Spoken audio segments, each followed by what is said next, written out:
Senador Gustavo Petro, gracias por atendernos para hablar de su libro. Buenos días. Buenos días, gracias a ustedes, Julio, y a sus oyentes. Una buena señal sería, antes de hablar de su libro, hacer algo para evitar que le metan mano a la cosa pública, a la plata, a la eliminación, con la eliminación de ese parágrafo de la Ley de Garantías. Gobernadores y alcaldes están presionando, Partido Liberal está liderando, ni siquiera el jefe del partido de gobierno, el jefe del Cambio Radical, y por supuesto toda la oposición le está diciendo no toquen la Ley de Garantías. Sin embargo, están insistiendo. Una buena señal sería parar eso. ¿Usted lo cree posible, senador? Pues es la estrategia actual, digamos, de la fuerza que está en el gobierno, comprar votos con el dinero público. Es su última, única y antidemocrática alternativa, es un fraude en sí mismo. Así que lo que le están pidiendo a la gente que gobierna hoy el país es jueguen limpio, pero ustedes saben que jugando limpio pueden ser derrotados. Le quiero decir, Julio, que esa ley, la Ley de Garantías, fue hecha por un acuerdo político entre Uribe Vélez, presidente en ese momento, y nosotros, que nos llamábamos Vía Alterna antes de la configuración del Polo, Navarro, Navastalero y yo. Ese fue un acuerdo político, ellos estaban pensando en su reelección en ese momento y nosotros en cómo defender cierta institucionalidad democrática ante la perspectiva de la reelección, y surgió la Ley de Garantías y fue aprobada por un acuerdo hecho explícitamente entre Uribe Vélez y nosotros, y hoy ellos mismos quieren desbaratar ese acuerdo para acabar completamente con cualquier posibilidad de garantía democrática. Por eso se llama así, garantía. Una vida, muchas vidas. 344 páginas para viajar en la historia de Gustavo Petro. Nos cuenta quién era su padre, de dónde llegó su padre, de la Ciénaga de Oro, de su madre, de Gachetá, en Cundinamarca, de cómo en el bachillerato arranca su militancia revolucionaria, luego su paso por el M-19, sus comandantes amigos, su verdad sobre el Palacio de Justicia, su clandestinidad en Santander, el asesinato de Carlos Pizarro, luego viene el exilio por allá en los 90, eso fue en Bélgica, su reunión con Carlos Castaño, sus diferencias con Antonio Navarro, diferencias que se mantienen. Por supuesto, la paz, su opinión de Juan Manuel Santos, de Claudia López, de Sergio Fajardo, su segunda vuelta con Iván Duque. Es un recorrido muy interesante, pero en los temas políticos pues hay opiniones y lecturas distintas, pero lo que es la vida de él me ha parecido la parte más interesante del libro. Yo quiero ir al bachillerato porque usted dice ahí que realmente su primer grupo revolucionario no es el M-19 como yo creía. No, había un G3 que eran 3 Gustavos, o 3 Gs mejor, la de Gustavo Petro, la de Gonzalo Galvis y la de Germán Ávila. Senador, ¿cómo fue ese primer grupo revolucionario suyo y qué pasó con Gonzalo y con Germán? Sí, la de J de Jairo Navarrete eran mis amigos de bachillerato. Todos peladitos, obviamente, con nuestras edades, 15, 16 años. Todos ellos siguieron su destino, trato de escribirlo en el libro. Germán Ávila fue el que más se sostuvo, digamos, en los procesos que siguieron. A partir de ahí, eso era un grupo de estudio, leíamos libros de literatura, de poesía. Por ahí fue que yo aprendí de la existencia de Pablo Neruda y de García Márquez. García Márquez más ligado a la vida de mi familia costeña. Y a los textos de las tareas del colegio, de las matemáticas y de la historia, y unos libros que no estaban en el pensum, pero que fuimos encontrando en la pequeña biblioteca del colegio público, que eran sobre cooperativismo, Robert Owen y otros, y por ahí pues nos vinculamos a lo que podría ser el pensamiento mundial de lo que en ese momento se llamaba la izquierda. Ellos siguieron su vida, uno se fue para Inglaterra, volvió no hace mucho, se quedó en su pueblo Cajicá, que es donde vive mi mamá, o vivía mi mamá antes del exilio. Otro se metió en la policía, tenía la intención de generar una corriente muy democrática dentro de la policía y llegó a ser capitán, y lo echaron. Otro, como Germán, construyó una gran cooperativa de vivienda popular, hizo varios barrios, logró construir una cooperativa financiera, intentó varias veces entrar a la política, fue el candidato al Consejo, llegó a dirigir la vivienda en el gobierno de Lucho Garzón en Bogotá, crear cooperativas, se llamó ese esfuerzo. Fracasaron económicamente con el hundimiento de casi todas las cooperativas en Colombia, y ya no sé dónde está realmente hoy. Y yo, pues, que trato de mostrar en ese libro las facetas donde cualquier ciudadano que esté interesado, ciudadana que esté interesado en mirar realmente, pues, cómo fue el desarrollo de mi existencia, lo puede hacer. Ese es más o menos el destino, ese JG3, que fue el núcleo inicial, muy adolescente, muy inquieto, un poco intelectual, digamos, con el que arrancó mi vida política. Senador, en el libro usted habla de su mamá y cuenta que era muy política, que le hablaba mucho de Gaitán y que incluso hizo parte de la Alianza Nacional Popular, que fue fundada por Gustavo Rojas Pinilla. Por otra parte, pues su papá sí estaba como en otra orilla. ¿Cómo marcó esto su futuro político? Lo arrancó porque las historias a mí me daban la sopa. No era muy gustoso de las sopas, entonces me la daban, y para que yo me tomara la sopa me contaban historias que la mayor parte de las veces se las inventaba mi mamá misma y contándome, y muchas tenían que ver con los romanos, porque tenía yo una afinidad por saber qué pasaba con ese pedazo de la historia. Me gustó la historia desde ese entonces, leerla, aprenderla, pero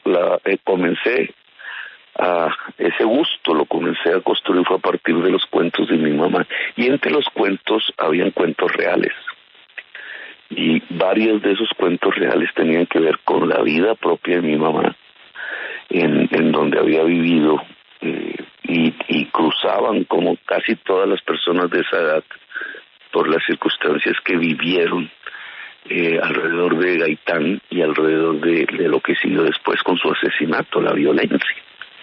Esas historias las escuchaba no sin temor, digamos, no comprendía obviamente ahí por qué, pero así fue, y Gaitán se convirtió entonces en uno de los elementos iniciales, digamos, de mi formación política. Lo mismo que la NAPO. La NAPO estaba en boga. Esa no era una historia, era una realidad en ese momento. Las elecciones de 1970. Y mis simpatías un poco por lo que yo intuitivamente, muy infantilmente, 10 años tenía, sentía de ese movimiento popular al que la gente del común, la gente pobre de ese entonces, la gente trabajadora apoyaba firmemente, apasionadamente, y que se creía, y creo que fue así, pues ganó las elecciones de Colombia ese 19 de abril del 70, que después, sin saberlo yo, me iba a marcar definitivamente durante toda mi existencia. Senador Petro, el capítulo del M-19 es largo y usted ahí cuenta cómo fue su entrada al grupo y cómo organizó pues la columna en Zipaquirá, una columna José María Melo. Pero yo quiero saber, ¿usted cuándo fue la primera vez que tocó un arma, que manipuló un arma? ¿Fue ya en el M-19? ¿Fue antes? ¿En qué momento? No, de niñito, por estar jugando, y se me disparó, entre otras cosas. Pudo ser un accidente grave, pero esa fue la primera experiencia. Pues habían dejado a alguien, no sé, en la casa de mi abuela, un revólver, y así fue. Y en ese día mi papá lloró, pues claro, se imaginó todo lo que hubiera podido pasar. Las paredes de la casa de mi abuela, que ya no existe, eran de bareque, techo de palma, y yo pensé que eso era un juguete de los tantos que vendían en ese entonces. Pensé que eso era un juguete, y no, era un arma que alguien muy irresponsablemente había dejado por ahí en un cajón. Y esa fue mi primera experiencia y casi la última, porque en realidad le cogí a partir de ese episodio mucha aversión al tema. Sí, obviamente ya dentro del M-19, que era una organización armada, indudablemente, pues allí existían las armas y aprendí a manejarlas.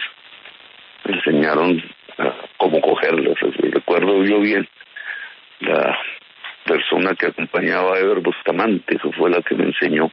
Julia se llamaba, no sé qué se habrá hecho ella.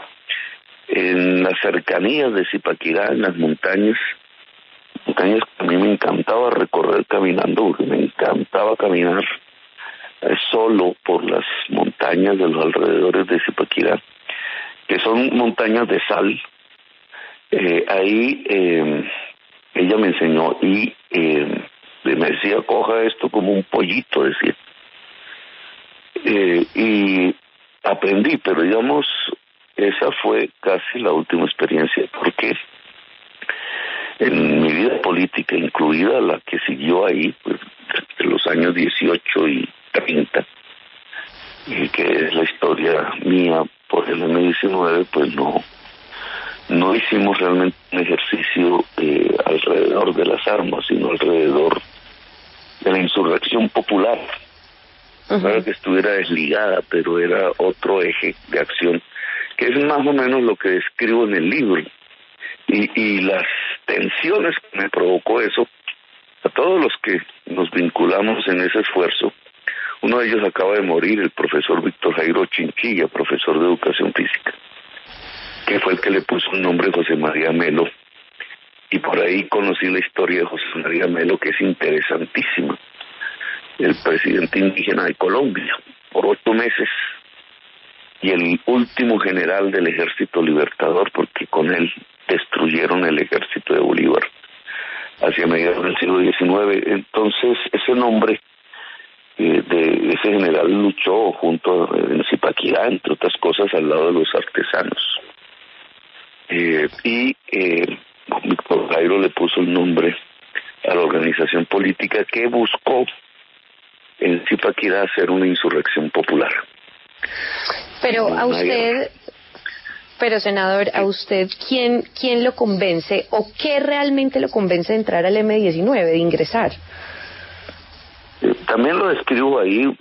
En ese entonces habían unas profundas y aburridísimas discusiones en lo que se llamaba la izquierda del entonces, años 70, finales, principios de los 80. Muy cimentadas en textos, en teorías, etcétera, pero profundamente separadas del diario existir de la gente del común de ese momento, que arrancaban por discusiones filosóficas y la dialéctica, si no la dialéctica, si los rusos tenían razón o eran los chinos o eran los trotskistas, y un poco de... Y cada cosa de eso tenían 1001 escuelas de pensamiento y de acción diferentes. Y en eso se la pasaba buena parte de la militancia de izquierdas, que era muy universitaria, muy estudiantil, muy de clase media. La izquierda colombiana urbana, digamos, es de clase media, porque quienes podían estudiar universidad en ese momento, en los años 70 y 80, pues era una élite que después incluso ayudó a gobernar a Colombia, pero ya desde otras posiciones, y nosotros nos criamos en ese mundo, y el M-19 era diferente. El M-19 que nacía era como del ANAPO, es decir, de un movimiento popular, no de grupos propiamente estudiantiles. Pues tenía otra manera de entender la realidad colombiana y mucho más afín a la cultura popular y a la realidad del país. Entonces, cuando yo logro ver esos dos mundos, vivirlos, para mí Zipaquirá, que es un pueblo obrero, todavía lo es, porque era un pueblo interesantísimo por su historia. Pues puede ver los dos mundos, no simplemente el de los libros y todas esas discusiones que llegaban a las 3 de la mañana, sino también la vida obrera, el de la tienda, el de tomar cerveza, el de ellos cómo concebían la familia, el amor, la vida misma. Y yo la podía vivir porque estaba allí en medio de ellos. Y entonces allí, entre el mundo de los obreros, era el M-19. Y me gustó, digamos, me pareció que eso me aterrizaba más a la realidad, no a la teoría propiamente dicha. Y la realidad era la que podía producir lo que en ese momento soñaba hacer, que era una revolución. Senador, en el M-19 pues pasaron muchas cosas que usted narra en el libro, pero quiero detenerme en la relación con Carlos Pizarro. El día que lo mataron, Pizarro dio una entrevista, yo recuerdo, en 6 AM, 9 AM de Caracol, y dijo que viajaría a Barranquilla. Usted estaba escuchando la entrevista y pensó que era un grave error. Pues efectivamente, poco después lo mataron. Pero uno ve que la relación con Pizarro era difícil. Pizarro fue muy crítico suyo cuando usted, buscando caminos de paz, se llegó a reunir con Alberto Santofimio. Pero, a su vez, el tiempo le dio la razón a usted, porque Pizarro, a espaldas de Jacobo Arenas y de las FARC, terminó negociando con el gobierno. ¿Por qué era difícil Carlos Pizarro? Por su personalidad, yo creo. La historia de Pizarro, que yo solo viví pues por instantes, en los momentos en que nos encontrábamos muy de vez en vez, son pocos. Yo creo que Pizarro, antes de su última fase ya política legal, yo creo que lo encontré unas 4 o 5 veces. Yo no estuve al lado de él realmente. Nos encontrábamos cuando habían grandes reuniones clandestinas, todas, porque vivíamos así, y ahí era como la manera de entenderlo, de tratar de comprenderlo.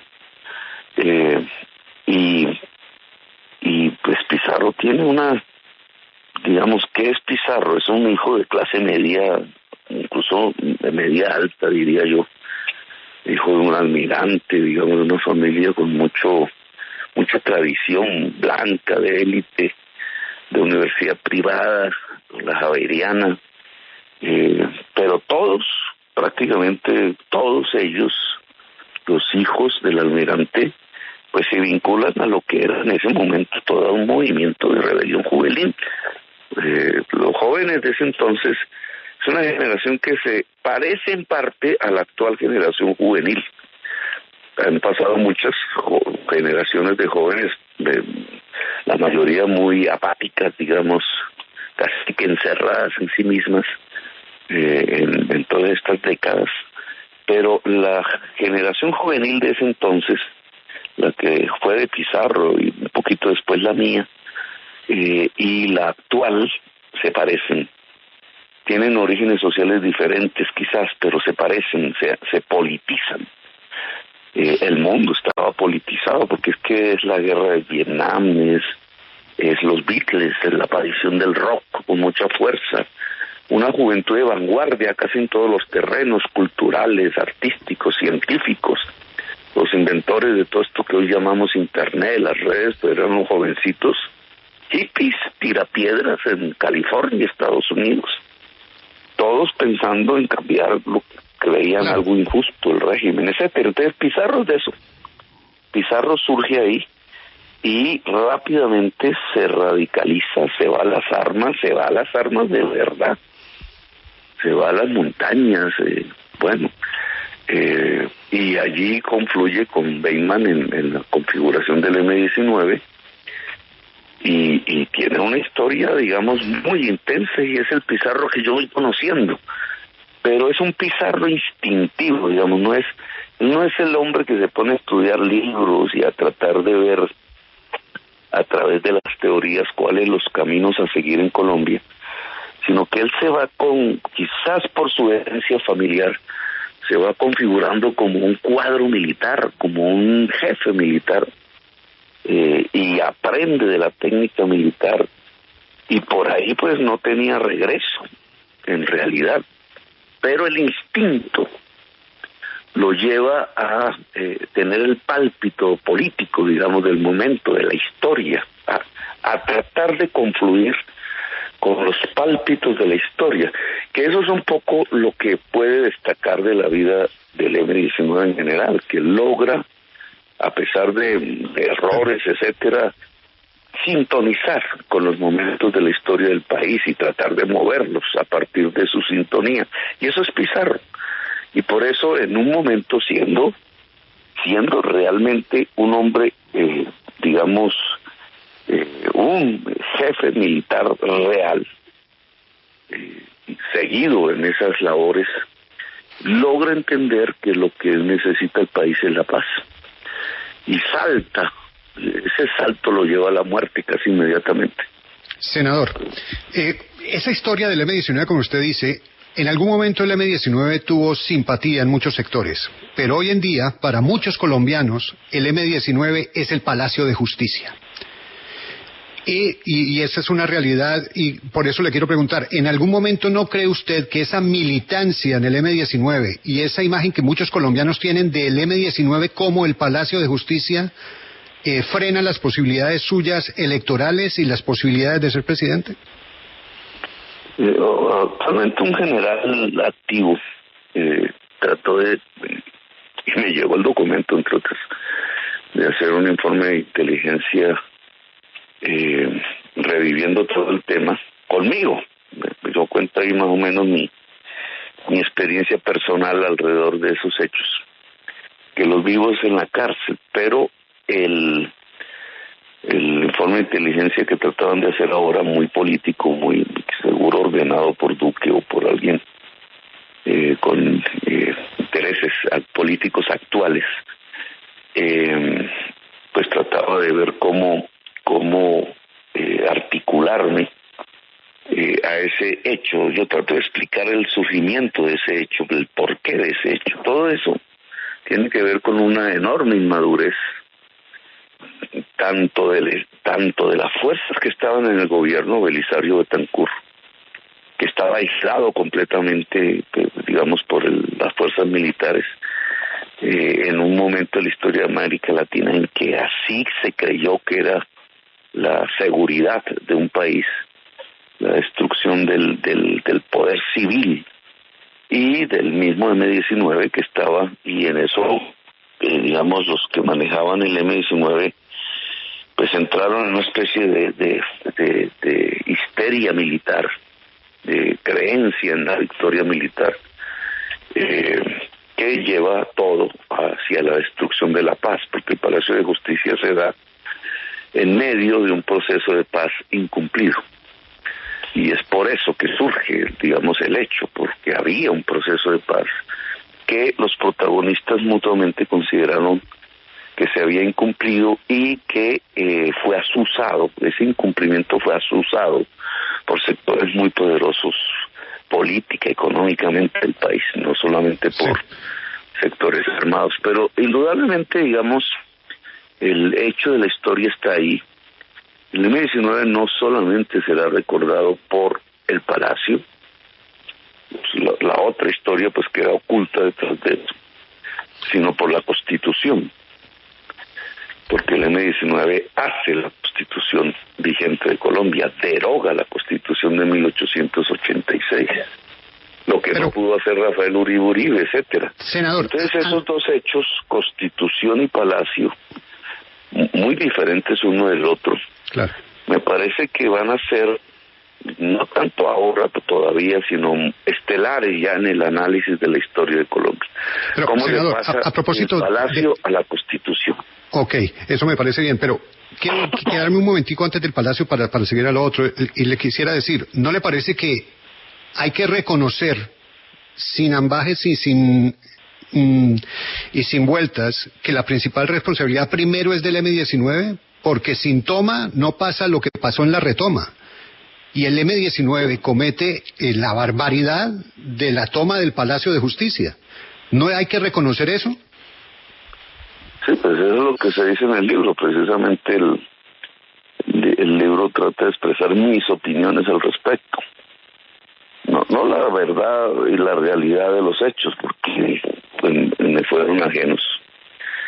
Y realmente hay mucha tela aún por descubrir de eso. Pero trato de ver de la responsabilidad de este lado, desde el lado del M-19. Y ahí está escrito en el libro, ¿no? Aparte de eso, incluso hay un libro diferente. Lo que pasa es que me quedé sin editorial, porque la editorial que lo sacó quebró, pues como tantos esfuerzos que se hacen alrededor de los libros, que es Prohibido Olvidar, que lo hice con una periodista llamada Maureen Maya, mucho más grande, mucho más digamos sesudo alrededor del tema. Pero es un libro completamente dedicado al análisis de por qué sucedió lo que sucedió allí, desde el inicio, digamos, en el Palacio de Justicia, todos los contextos, etcétera. Hay un libro mío dedicado a eso, que fue además la base de un debate que hice en el Parlamento colombiano.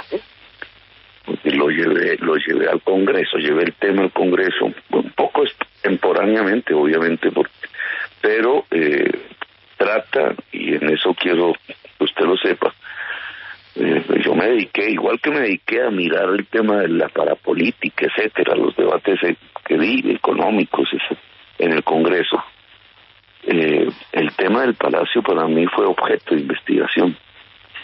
Y traté de meterme a fondo en todos los entretelones que hubo allí, para mirar qué fue realmente lo que sucedió allí y tratar de presentarlo en forma de libro, pues, a las generaciones actuales y las posteriores. Ese libro habrá que reeditarlo. Ninguna de las partes ha sido controvertido realmente por la investigación forense, judicial, que aún continúa. Pero me parece que el libro Prohibido Olvidar, con Maureen Maya, merece la pena, porque es una reflexión y una investigación desde una persona que estuvo en el M-19. Nadie puede hacerlo que haya estado en los acontecimientos, porque todos murieron. Todos fueron muertos en combate o asesinados. Pero desde afuera se puede reconstruir parte de esa historia, y sobre todo en un tema que me parece que a la postre es importante, y es por qué volvimos a la guerra. Ese volver a la guerra, volver a la violencia que implica la guerra, es clave, porque es como un eterno retorno que ha girado alrededor de la historia de Colombia durante siglos. Y aún hoy, pues usted lo ve, el volver a la violencia, es decir, el ser incapaces de construir una sociedad durante un largo periodo de tiempo, que es un tema que nos compete a todos y a todas, digamos, es una imposibilidad histórica que es la que hay que ponerle final. Y hay que encontrar los elementos políticos, porque esa es una decisión política, que permita que la sociedad colombiana no siga en la espiral del volver eternamente a la violencia, que ha sido el sinónimo de la historia de Colombia. Y el Palacio de Justicia tiene muchísimo que ver en ese volver a la violencia, y estudiarlo nos marca, digamos, algunos elementos que nos permiten pues tener como los instrumentos para decirle a una sociedad, oiga, es que podemos pasar a una era de paz, que parece ilusorio, lo que todas las sociedades del mundo viven normalmente, cotidianamente, la inmensa mayoría de los pueblos del mundo, a nosotros nos parece ilusorio, imposible, porque realmente llevamos generaciones de un eterno volver a la violencia. Y mi análisis sobre ese episodio en concreto trata de ver cuáles son los elementos que nos pudieran permitir no volver a la violencia, darnos la posibilidad como sociedad de una era de paz en el país. Senador, nos estamos tirando el libro, por eso yo quiero ir cerrando el libro, porque pues estamos contando lo que vamos a leer, lo que pues ya tuvimos algunos el privilegio de leer. El pedazo de Carlos Castaño tiene un episodio, una anécdota que me parece interesante, y es que usted decide ir a hablar con él, y alguien le dice a usted, mire, a ese tipo usted le habla duro y el tipo reacciona, pero háblele duro. Usted fue a hablar con él por cuenta del secuestro de Carlos Alonso Lucio, y de pronto el tipo comenzó a tartamudear y comenzó a dar vueltas, y entonces ese personaje que se veía tan fluido y tan lúcido en la televisión, a usted ya en el cara a cara se le desarmó, y usted dice que ahí usted se dio cuenta que él no era el jefe de las autodefensas. Si no era él, ¿quién era entonces? Sí, fue un episodio intenso, pero esa fue mi experiencia. Yo me fui solito con una funcionaria que creía que era funcionaria del Estado. Pues obviamente era parlamentaria y era como mi blindaje jurídico incluso. Yo no fui por el secuestro de Lucio, incluso eso fue peor, porque yo me enteré que lo habían retenido en el carro en el que iba hacia el lugar del encuentro. Salió por noticias y aceleró mis preocupaciones intensamente. No, yo fui porque el dato que yo tenía que me motivó a eso era que me iban a matar. Incluso todo tiene que ver con el arranque de más o menos 10 años de debate sobre la parapolítica, porque quien me informa de eso, que es una persona, Omar Yáñez, hoy puedo decirlo, nunca lo dije.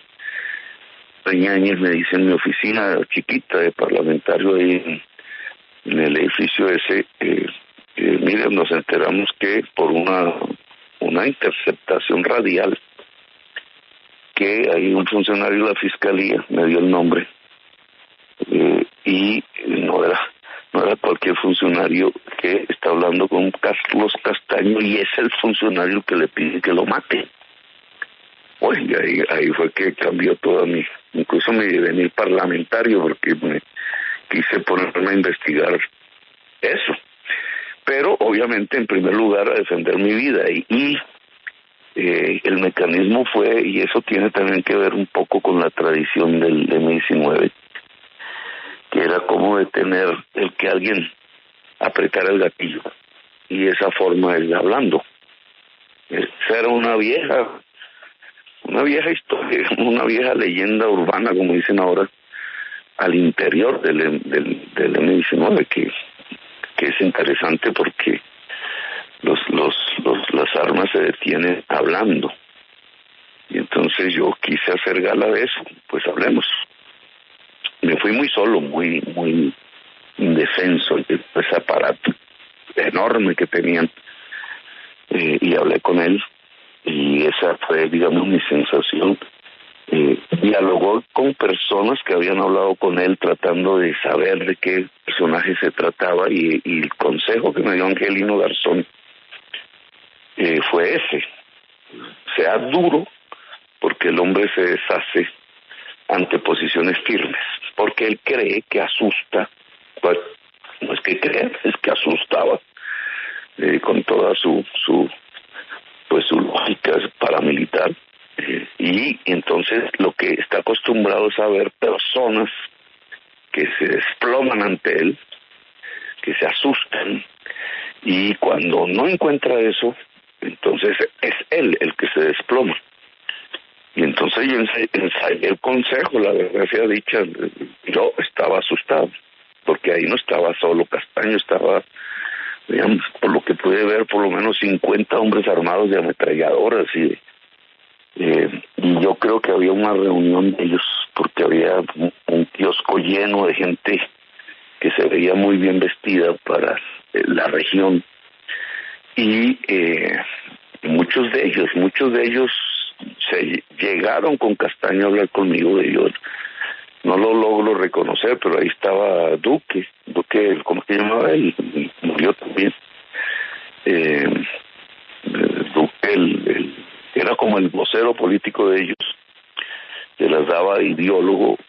Bueno, y total es que en medio de la conversación yo pude adoptar una posición firme, y el hombre se me desplomó realmente delante, al punto que quedó en silencio y los otros asumieron la discusión. Ese tema de que los otros lo interrumpieran, lo acallaran, se tomaran la palabra, entre este señor que era el Magdalena Medio Duque, para mí fue yo reflexioné ahí mismo, el señor no es el que tiene el mando, porque en una organización militar eso no pasa. Digamos, un subordinado no se toma la palabra del jefe. Esas son organizaciones jerarquizadas, más machistas, digamos, y ahí aconteció. Entonces, la certeza que tuve en ese momento es Castaño no maneja esto. Sí. Y efectivamente, porque sus propios hombres lo mataron. Sí, senador. Para que no sigamos quemando el libro y más bien se animen los oyentes de la W a ir por él, a buscarlo, le quiero plantear ahora preguntas más relacionadas con nuestros temas de actualidad. Y una de ellas está relacionada con esos grandes eventos donde usted está convocando mucha gente a las plazas públicas. Vimos, por ejemplo, esa gran convocatoria en Barranquilla, lo que pasó en Popayán, lo que pasó en Valledupar, en fin, en distintos lugares. ¿Usted no está violando la ley electoral con estas manifestaciones? Porque, en principio, eventos de campaña no se pueden hacer. Y usted ya está en eventos de campaña, doctor Petro. A ver, ahí, que ya no tiene que ver con el libro, porque ese pedacito no está en el libro. No, ahí el derecho fundamental a la reunión política, ¿no? Que no es episódico, no está arreglado por periodos, es permanente. La reunión política la puedes hacer en la casa de tu casa, obviamente, pero también en la plaza pública, que yo he tratado de rescatar. Ese ha sido una intención mía premeditada en los últimos años, rescatar la plaza pública como escenario de la reunión política en Colombia. Pues se había acabado, digamos, el ágora, el inicio de la palabra democracia. Y la he tratado de restablecer desde hace ya varios años para acá con relativo éxito. La reunión política es un derecho fundamental.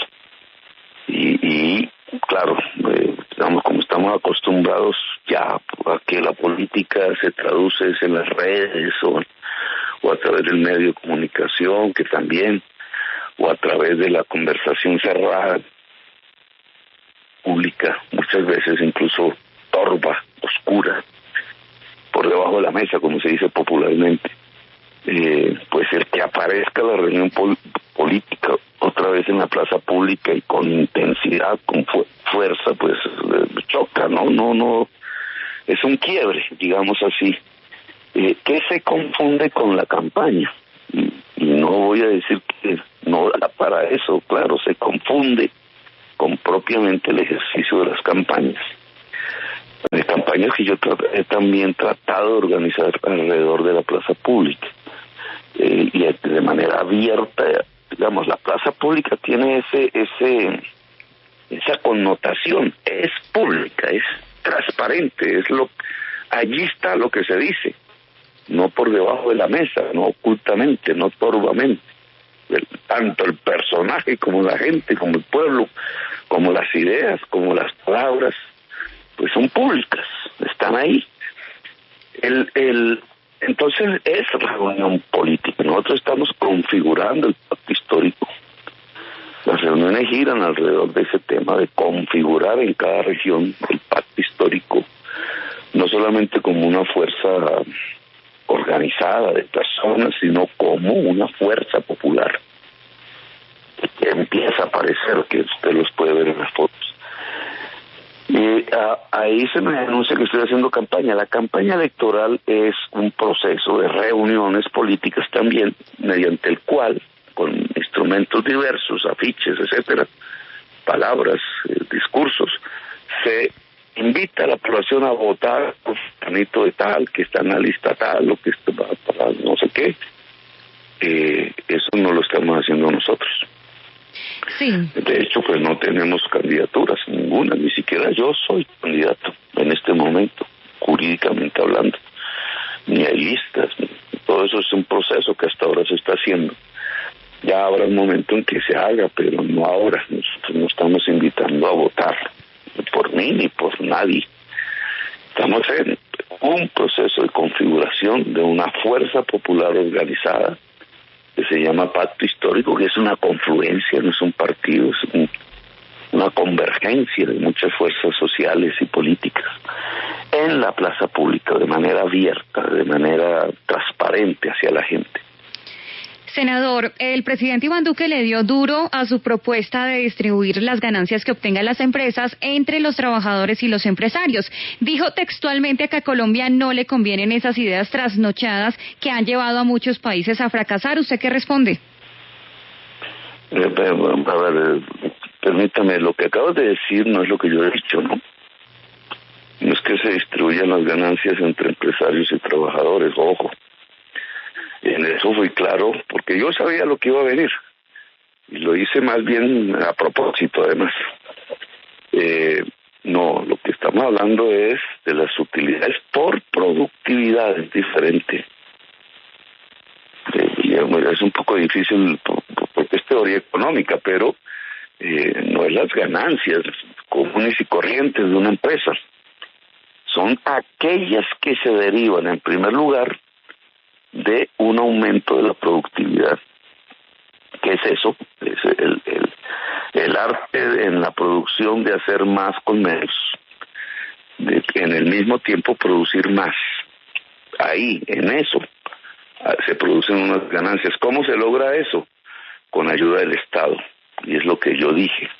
El Estado va a ayudar a incrementar la productividad, pero esas ganancias que se derivan de la productividad deben ser repartidas por el propietario de la empresa, obviamente, y por los trabajadores, que además son los que la hacen. Entonces, es un pacto, así fue propuesto, un pacto entre el Estado, los empresarios y los trabajadores, no una obligación, un proceso. Eso que dice Duque, que es una idea trasnochada, por lo menos no la critica, sino dice que ya pasó, es cierto, es la práctica del capitalismo de los Estados Unidos durante un siglo. No es cualquier cosa, es así como crecieron los Estados Unidos de Norteamérica. Incluso no de una manera mucho más profunda de lo que yo lo dije, porque yo dije que se reparte entre empresarios y trabajadores las ganancias de productividad que se generan con ayuda del Estado. Por ejemplo, reducir al máximo el costo de la energía eléctrica. Eso lo puede hacer el Estado hoy. Pues yo he presentado una propuesta de cómo hacerlo a través de las energías limpias, el cambio de la matriz energética. Pero el efecto económico es que cae el precio de la energía eléctrica en Colombia en beneficio del hogar, pero también en beneficio de la empresa. Si cae el costo de la energía eléctrica porque el Estado lo provoca, pues aparecen ganancias en las empresas, por definición. Pero lo que queremos es que esas ganancias se trasladen en parte a un mejor salario del cuerpo laboral, de mujeres y hombres que trabajan allí. Esto en forma general significa que suba el salario real en Colombia. Sí. Pues eso sucede en Estados Unidos, pero de manera mucho más intensa. todas las ganancias de productividad de la economía norteamericana durante un siglo han ido a parar a los trabajadores. Y por eso, digamos, la edad de oro del capitalismo norteamericano, ese es el principio del capitalismo en Europa, de lo que se llama la socialdemocracia. Cuando tú vas y miras Suecia, Finlandia, y todo esto que se ha puesto ahora muy de moda porque ha ganado de nuevo el progresismo allí, Alemania, Dinamarca, la misma Francia y en forma mucho más balbuciente España, mucho menor. ¿Qué es lo que encuentras? Que las ganancias de productividad fueron hacia el mundo del trabajo. Y por eso los niveles de vida de estas sociedades son mayores. Es lo que está pasando en el sudeste, en el este asiático en general. Entonces, lo que estoy diciendo no es comunismo, como la extrema derecha se le ocurre decir, sino es el principio general del desarrollo y del bienestar de las sociedades dentro del capitalismo. Eso Duque lo llama trasnochado. ¿Sabes por qué lo llama trasnochado? Porque Duque y sus amigos, tienen ahí incluso economistas destacados que les ayudan, y tienen partidos políticos para ello, y han elaborado una política económica así, creen es en lo que se llama el capitalismo salvaje, el que se construye sobre la base de que las ganancias son exclusivamente del propietario, ni siquiera parte de eso se pagan impuestos al Estado, se retribuye al Estado porque el Estado hace por de las ganancias, y se tratan de presentar sobre la base de que caiga el salario real de los trabajadores, aumentando la jornada, acabando la estabilidad, toda esa vaina. ¿Qué es lo que han hecho? Entonces, los defensores del capitalismo salvaje, entre ellos Duque, les parece malo y trasnochado el que estemos planteando un capitalismo democrático. Un capitalismo democrático, es decir, uno en el que ganan tanto los empresarios como el conjunto del pueblo trabajador. Senador Gustavo Petro, gracias por su tiempo. El motivo era anticiparnos a la salida del libro. Estará en las principales librerías el 28 de octubre. Una vida, muchas vidas. Y ahí conoceremos muchos detalles interesantes de la vida personal y política de este hombre que aspira a ser el próximo presidente de Colombia. Hoy todas las encuestas, todas, en cualquier escenario lo dan como ganador, pero naturalmente si las elecciones fueran hoy, otra cosa seguramente pasará en mayo. Le deseo mucha suerte con su libro y por supuesto muchos éxitos en su campaña, senador Petro, y como siempre, recuerde que aquí están los micrófonos para lo que usted necesite. Bueno, gracias Julio, a usted y a sus oyentes, muy amables. Hay un aspecto buenísimo en el libro, Alberto, de la constituyente, que yo no lo tenía muy claro. Ahí nace la pelea con Antonio Navarro. ¿Qué fue lo que pasó? Al entregarle el ministerio, Gaviria en realidad buscó fue cooptarlo políticamente, a él y al M-19. No había rendición militar, sino rendición política. Las derrotas militares, a fin de cuentas, no solo son militares, pero una derrota política es definitiva. Todavía hoy recuerdo cuando Navarro nos pidió a todos que nos pusiéramos corbata. Navarro había terminado en un gabinete cuya inmensa mayoría se puso en la tarea de tramitar la llegada del neoliberalismo, por eso me acordé de la palabra que él acaba de decir. En la constituyente, Navarro cometió un error histórico. Rompió el acuerdo con Álvaro Gómez sin decirle a nadie y aceptó un almuerzo con López Miquelsen y el presidente Gaviria. Los tres hicieron una nueva alianza que consistía en adelantar las elecciones para un nuevo Congreso e inhabilitar a los constituyentes en las nuevas elecciones. Ese nuevo pacto borró de un tajo la voluntad de los votantes que eligieron a los constituyentes. Y en esa eso pelea, coincidimos. Alberto, hoy sigue, ¿no? Sí, en eso coincidimos, está en mi libro también, porque fue lo que Álvaro Gómez llamó el régimen. Correcto. Álvaro Gómez dedicó su último pedazo de actividad política a combatir lo que llamó el régimen.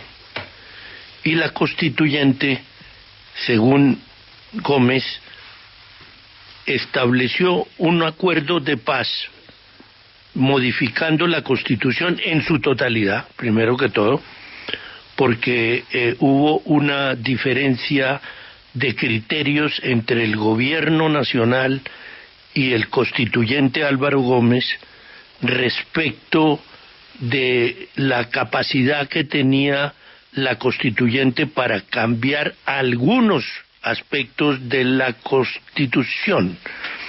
Y Gómez dijo, y hacía parte del gobierno que yo representaba, que la Asamblea Constituyente era omnipotente y que por consiguiente podía cambiar la Constitución en su totalidad.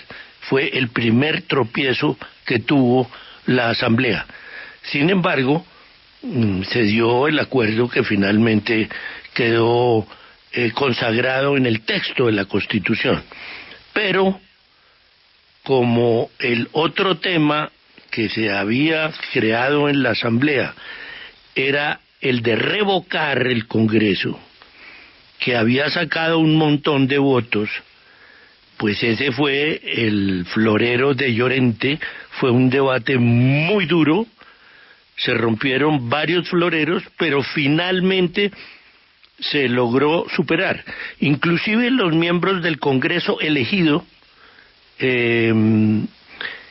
quisieron encadenarse en el Capitolio físicamente para demostrar sus objeciones a la pretensión de la constituyente. Ganó la constituyente, pero al final se produjo el acuerdo al que se refiere el senador Petro, mediante la cual, sin el concurso de Álvaro Gómez, cosa que reconoce Navarro, se dio el acuerdo para que quienes habían redactado la nueva Constitución, se declararan impedidos para ir al Congreso. Por eso Petro dice que ahí se borró de un plumón lo que se había escrito en la nueva Constitución, porque volvieron a ganar los mismos y creo que con más votos. Por eso Navarro dice, frente a estas objeciones, que puede que se haya equivocado en hacerlo, sobre todo en no conversarlo previamente con Álvaro Gómez, pero que de todas maneras el pueblo, ese politizado, hubiera elegido ese mismo Congreso por los mismos votos y por tanto no coincide con que ese Congreso haya acabado con la Constitución del 91. Daticos del libro interesantes. 1. Jamás conoció a Bateman. Nunca conoció al jefe máximo del M-19. No lo conoció. Jamás usó uniforme. Nunca. Nunca usó uniforme. Por una razón. Porque el M-19 estaba totalmente compartimentalizado. No se conocían entre ellos, no había cómo hacer reuniones en las que se identificara a sus miembros en lo posible. Por eso nadie supo dónde estaba la espada de Bolívar que se robaron, porque aunque era muy caribe, hablador y simpático y fiestero, mantenía una muy exclusiva manera de relacionarse con la gente. Y como usted recordará, había miembros del M-19 que después se supo estaban en todas las universidades privadas de Colombia y eran personas... Pues, esa fue la razón por la que no conoció a Bateman, porque el día de la conferencia del Comando Central, ese día fue el grado de él en el externado y no pudo ir. Y nunca más volvió a saber de Bateman. Pero en la lista de los traidores hay un un ranking. La traición que se nota que a él más le dolió fue la de Juan Manuel Santos, Alberto. Dice lo siguiente: mi destitución a manos del procurador Ordóñez precedió por unos meses la contienda presidencial entre Santos y Zuluaga, el candidato uribista. A mí me había dolido que Santos hubiera sido cómplice de mi destitución. La Comisión Interamericana me había expedido medidas cautelares que el presidente desobedeció. Nunca se había desacatado de manera explícita una decisión de esa corte. Santos lo hizo contra mí. Antes de mi destitución, yo no conocía los pormenores de La Habana, pero de vez en cuando Humberto de la Calle y Sergio Jaramillo me visitaban y me contaban cómo iban las negociaciones. Para apoyarlos, yo organizaba enormes manifestaciones de la ciudadanía en favor de la paz. Yo salía con Santos, y por eso, cuando él se volvió cómplice de mi destitución, lo sentí como una traición profunda. Algún tiempo después, se organizó una reunión con Martín Santos, hijo del presidente. Estaban preocupados. Las encuestas no eran buenas. El uribismo volvería al poder. En la reunión, el presidente me dijo de entrada: doctor Petro, su destitución me ha costado 4 puntos en las encuestas. Ayúdeme. Yo respondí que así sería. En ese momento, Santos nos propuso que entráramos al gobierno, pero yo rechacé esa posibilidad. Creí que debíamos mantener independencia, a diferencia de Germán Vargas, que vio su oportunidad y le vendió la idea a Santos de que sin él no ganaría las elecciones. Ante el apremio de vencer a Zuluaga, el presidente le entregó medio gobierno. Para nosotros eso fue terrible, porque Vargas actuó pensando en su candidatura 2018 y pronto se dio a la tarea de impedir que yo fuera candidato. Él es, en buena parte, el responsable de que Bogotá no tenga metro. Hizo sus cálculos y entendió que si Santos apoyaba ese proyecto, yo sería el próximo presidente. Así que lo saboteó pensando en su aspiración. Para mí el proceso de paz de Santos tenía un problema, y es que no abarcaba la posibilidad de una paz grande. En mi opinión, era un proceso para rendir a una guerrilla que ya estaba rendida, y eso no es la paz. Algunos años después me pregunté por qué no habíamos pedido el metro a cambio de nuestro apoyo. Álvaro Leiva me había dicho que Santos era básicamente un jugador de póker. No da puntada sin dedal, todo lo calculaba, y de él podía surgir la colaboración, pero también la traición. Claudia López y Fajardo en la lista, y Humberto de la Calle en el ranking de traidores. Le propuse que juntáramos las listas del Senado, a Claudia y a Fajardo, y que en ellas salieran las 3 opciones presidenciales: Claudia, Fajardo y yo. De esa manera daríamos un paso a algún tipo de unidad. Ellos hicieron lo contrario. Me engañaron. En menos de 24 horas, Claudia y Robledo renunciaron a sus candidaturas y se fueron con Fajardo como el gran candidato de esa coalición. Con Duque, ahí apareció el tema de Humberto de la Calle. Entendí que la contienda sería realmente entre Duque y yo. Así lo había decidido el escenario político. Él tenía ventaja, y la única manera de superarlo era si los verdes, Fajardo y Humberto de la Calle, confluían conmigo. Esa era la llave de la victoria. Pero no dieron el paso y permitieron la victoria del uribismo.